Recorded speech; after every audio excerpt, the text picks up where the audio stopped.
What's up, guys? Sub-Zero here, back for another VOD review. Today, we have another one of these cool VOD reviews that teaches you how to play a comp that you might not get to play every game. It's actually augment dependent. You need a specific augment to play this comp, but when you get it, you should certainly look at it as a very, very high option on your list of options. And we got none other than Tidal, one of the greatest TFT players of all time, to watch to play this. So yeah, he does check Ionia here. Looks like that is the. Is that the? That's not the reroll one, is it? I guess we'll see. Oh, checks it there.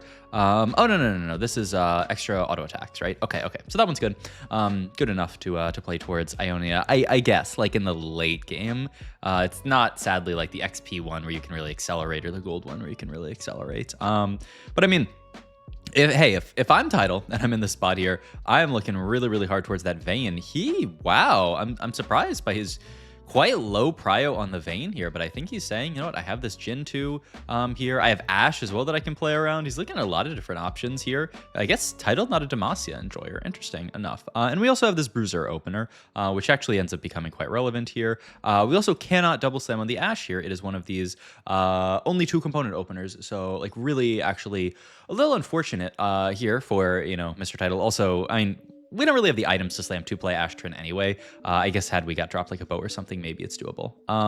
The other thing to note here is that it's LeBlanc portal. So look at the top here, you can see we have Augment 2-1, and then Augment 2-5, and then Augment 2-6. So we're gonna get all of our augments this stage. What does this mean? I mean, it means a few things. You really just want augments that can like multiply onto each other really quickly here. Econ augments can be good, especially like the prismatic ones, but it's gold augment first here, so nothing worth writing home about, I guess I would say here. Spoils of War, just not really that great in our spot here. The glove, not that amazing here. We see Bringer of Ruin.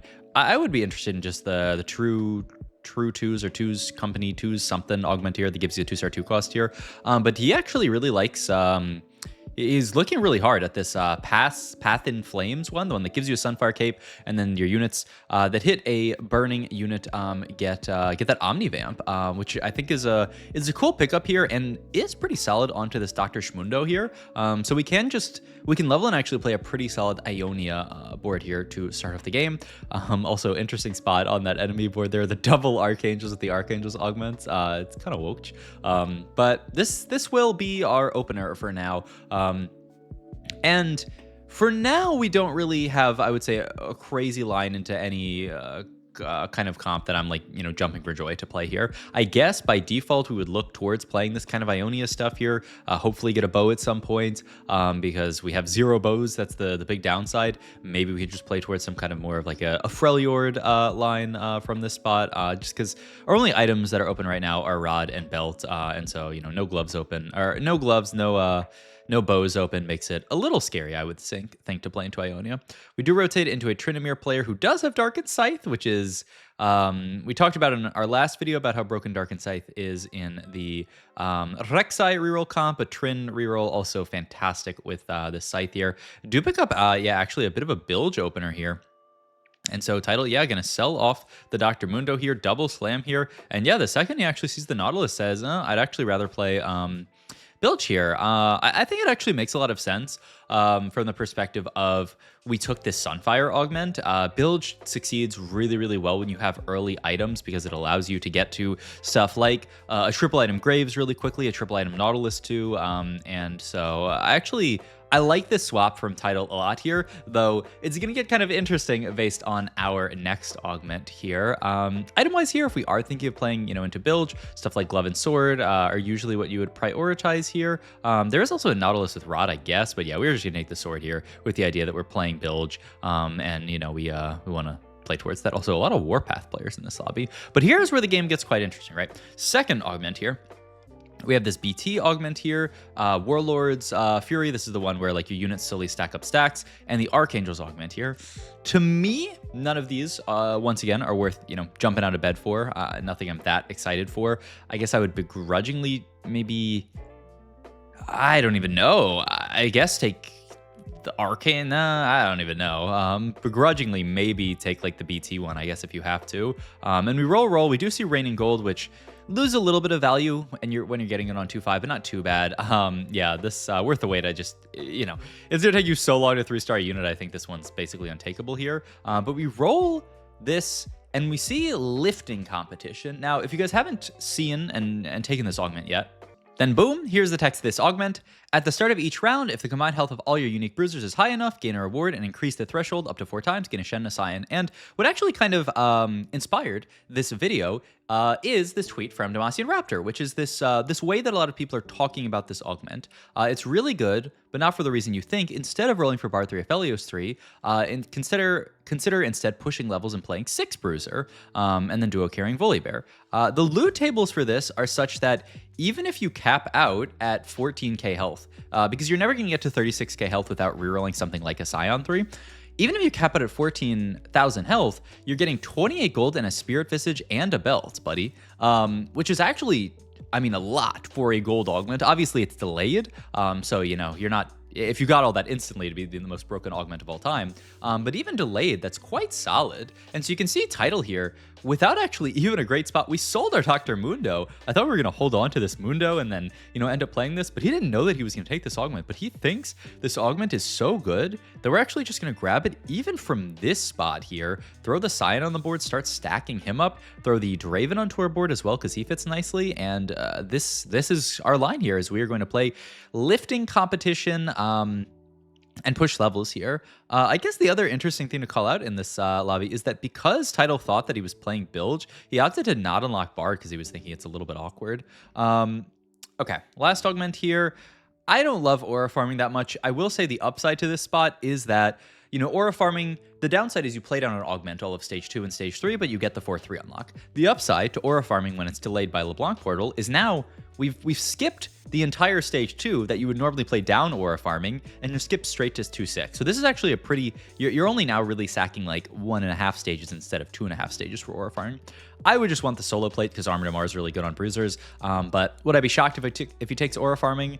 Nope, I would not be. And yeah, looks like he is going to just grab the aura farming here. And he hits Kindred, which is actually a fantastic hit in this comp. The 5 costs that you're really excited to play are Kindred, Zilean.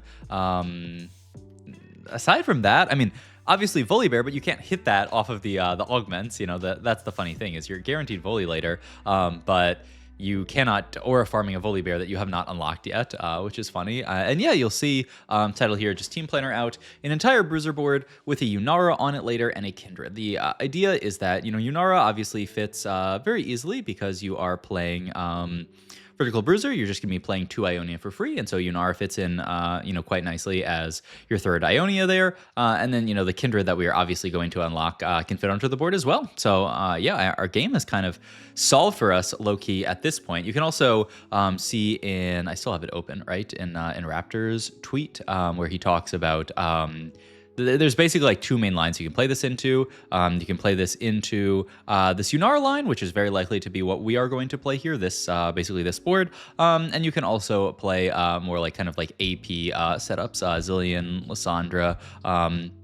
Here he has kind of like a Zilean as a primary carry here, and he's playing around Set actually as the duo. But you can play around Lissandra and that kind of stuff. You can even fit Freljord in. Just you need one more Freljord unit to play with the Volibear, obviously. So yeah, a lot of different variations that you can go for here. And we do get our first cash out here. It is Belt. You will always get the Belt, and then you will always get the Spirit Visage later. So keep your options open for items. Just be cognizant about the fact that a belt's coming later, which Warmog's here, fantastic slam, and we also know a Spirit Visage is coming later, so we don't actually have to stress too much about building a last tank item here, because we know that Spirit Visage is coming, so we can just kind of chill on these items on Cyan for now, build more damage items. We have half Kraken here, half Sword, could be a lot of different things here, but yeah, like there's no need to really stress about building any more tank items in this spot. Just turn all these into damage items. We have heal cut already with the Sunfire, so maybe some armor shred down the line, but I mean the first cloak has to be Evan's Shroud. I must say, I wouldn't be that surprised. I mean, maybe I would be. I was gonna say we could go Gunblade, though Gunblade tends to be pretty bad with these type of HP based comps because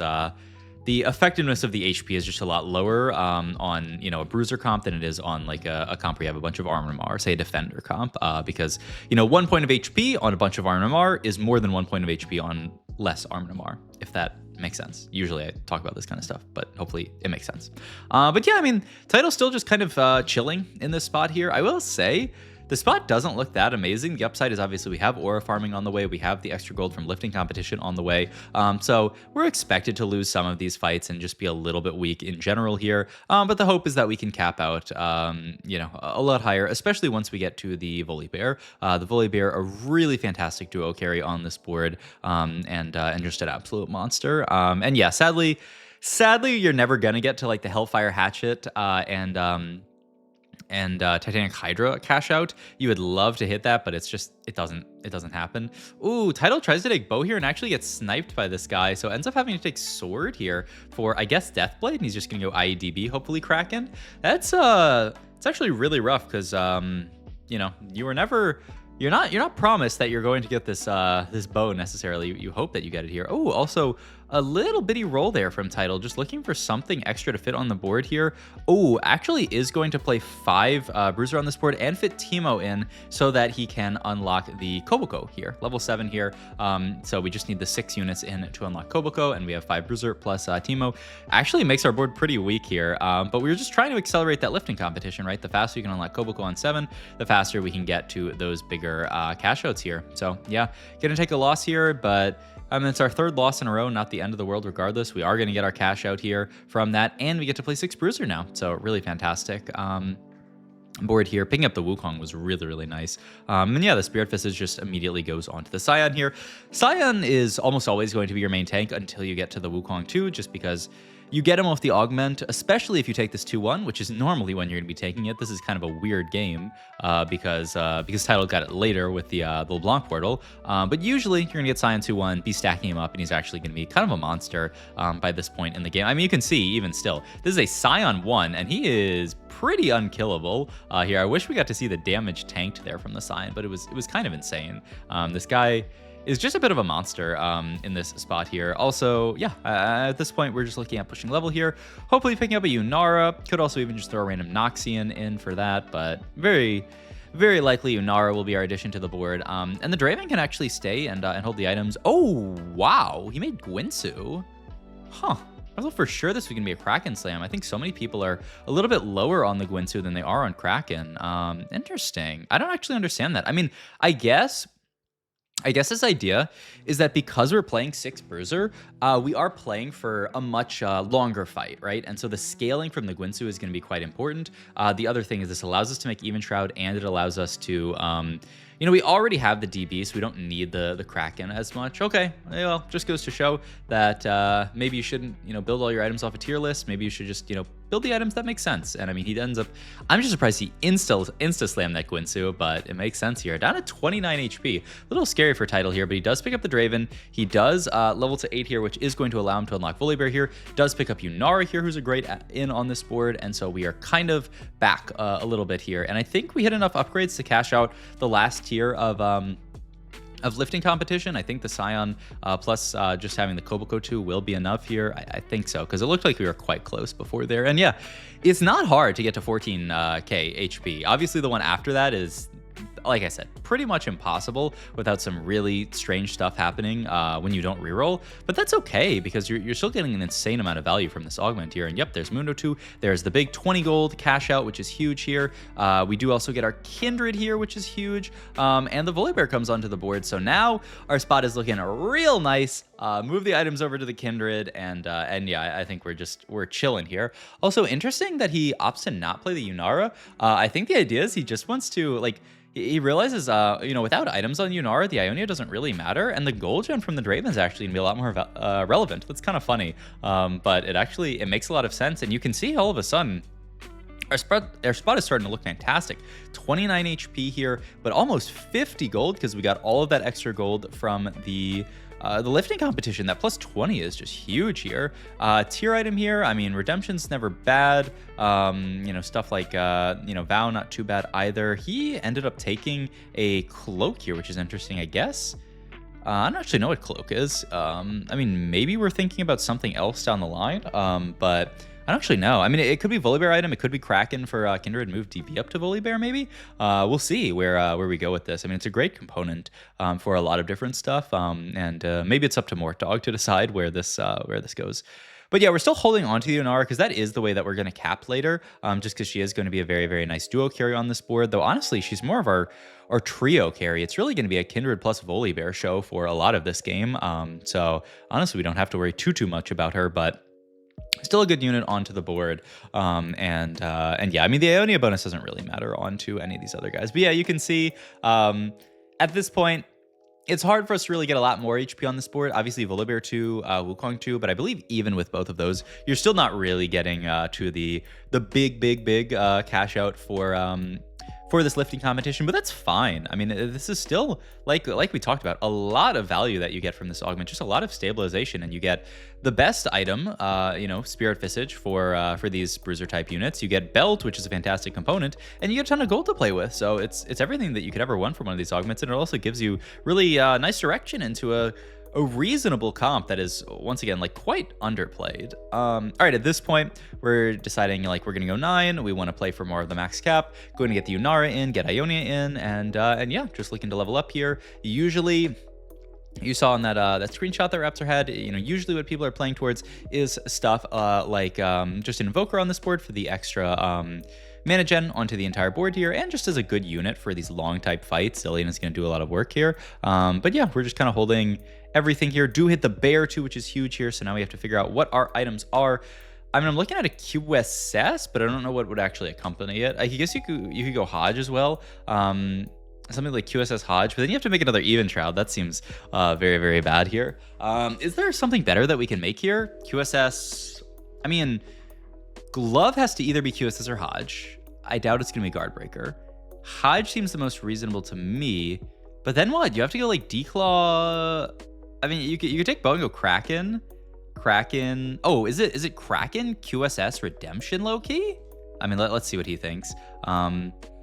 Is going to make the Kraken, is going to make the QSS, and is going to make the Redemption. Yeah, I mean, this looks beautiful. I do, and then eventually we'll get onto a better Volibear item. But yeah, I mean, this is the best slam by far here. Oh, yeah, he moved IE up. Oh, because we're carrying Kindred, right? He values the DB higher onto the Kindred than the IE. The IE can go onto the Volibear, and it synergizes really nice with the QSS. Oh, that's such a nice item distribution. Man, this title guy is kind of good at TFT. And yeah, we have the Zillion in here. It's Invoker to give a little bit of mana gen to the entire board. We're also playing for very long, slow fights with this with this 6 bruiser frontline. And so Zillion bombing guys down, slowly ticking them down, and just giving the ability to like guaranteed kill a unit, I think is really, really nice in this board as well. And you can see we dropped straight down to 29 HP with this very kind of like sacky setup here. And now we're just clearing people. We're winning every fight, and we're really looking at like a level 9 here, which at 9 or a level 10 really, I guess at 10 you're just fitting stuff like Shyvana, stuff like Lucian Senna is probably the best last in on this board, just as a good extra unit. Rotate into the T-Hex here. This positioning is kind of interesting because yeah, I feel like we're just asking to get Giga Laser Beamed, but I guess at least Kindred gets a big ult off there, so that's something, though Kindred's gonna get hit by the Laser Beam again. Is Volibear strong enough? I think so, to beat the T-Hex. My god, 10,000 damage, and we do manage to beat a level 8 T-Hex board. It was very long and hard, but we managed to get through it. All right, there is a Quicksilver or Quick Striker spat on Carousel, which we could, yeah, just throw onto this Volibear here. We're looking for a last item onto him, and this is extra Quick Striker and just a great spat to throw onto the bear. So yeah, this is fantastic. Even Shroud moves over to the monkey. And yeah, I mean, the spot's looking... The spot is looking great here. Oh, you do have to be very careful of set in this comp. So you can see, yeah, he's actually... Well, your Volibear is not going to get setted because he has QSS. You kind of want him to aggro there. But we got to make sure that our giant tanks don't get hit by set. You really just want him to be hitting like one of your random extra +1 tanks, because this set guy can delete your entire board. So yeah, rotate into a Diana board. I think Diana's actually a pretty good matchup for us, just because it's going to be really tough for her to actually kill the bear. We hit the Wukong too. I would want at least Sunfire on the monkey just because, you know, he's so good with these aura items because he dies and keeps them alive. But he's actually going to keep these items onto Scion at this point, interesting enough. And yeah, you can see he's only at like, what was that, 24k out of 36k. You're never getting to the last level of cash out unless something very strange happens. I'm trying to think of like some other augment that would give you an insane amount of HP, but I can't even like, I don't know, like a no scout, no pivot into this somehow. You'd have to, once again, like get LeBlanc portal so that you can get both of the 2-1 augments. So probably not something that will ever occur. But if you do get it, I mean, at me. I mean, that sounds kind of sick, actually. Scale up the HP across the entire game, get, and then maybe somehow get to the final level of lifting competition, which is, I mean, it's nice, but it's just so hard to get to that most people will do this and say, you know what, we don't actually need, we don't need it. All right, last tank item, right? Is there anything? There was like a war. Oh no, Gargoyle, Declaw. He's trying to decide, I guess. He's looking at, I don't know why he keeps hovering Hodge. Is Hodge going to replace one of these items? He's going to make GS here. And he's just, wow, okay. He's just going to say, I'm going to throw GS onto Yunara. I'd rather that than finishing my tank items. It's a bit crazy to me, but his thought process is I need more damage on this board. I don't need more tank stats. We do fight the set board, and he does set us in some scary ways. And yeah, we do end up losing this fight. Set is just such a counter for this comp, man. That is the one that you really have to look out for. And I think because he was thinking so long on the item, he didn't actually get a chance to anti-set here. All right, time to level here. We do get the Lucian Senna, which, like I said, I think would be our best last in here. We'll see. We do have Fiddle as well as a possibility here, but I feel like the Lucian Senna... no, I mean, looks like Tidal disagrees. He likes the Fiddle here. He says, you know what, I'd rather the Shred versus this board to help try to delete the front line. All right, we get into a pretty good spot. The TX is not going to get an amazing laser off, though Kindred does jump right into the path of the laser, which is a little sus, but this guy is not T-Hex 2 yet, so I think, yeah, we have an easy dub here. Clear this guy off with the new Gwen. Dude, that Gwen chibi is so good. And top 3 locked in. Wow. Going to continue to roll down here, just hoping to find some kind of upgrade. Lucian Senna 2 could obviously fit onto the board here, but he's just going to roll down. Hope to find Fiddle 2, but can't find it. And move the GS, yeah, over to the... I like this better, the GS over on the Zilean here, just because he's going to be a bit of a better unit here. All right, we actually do get the full swap off on the set. That's actually huge for us. Fast hands from Tidal puts him into an amazing spot here. And now I think we're... Oh, that is still another scary set ult, though. Ooh, it's very close here. Kindred cast, hold the line. Oh, into the set cast. But oh my god, the other player actually goes down, so it's a top 2. Oh, man.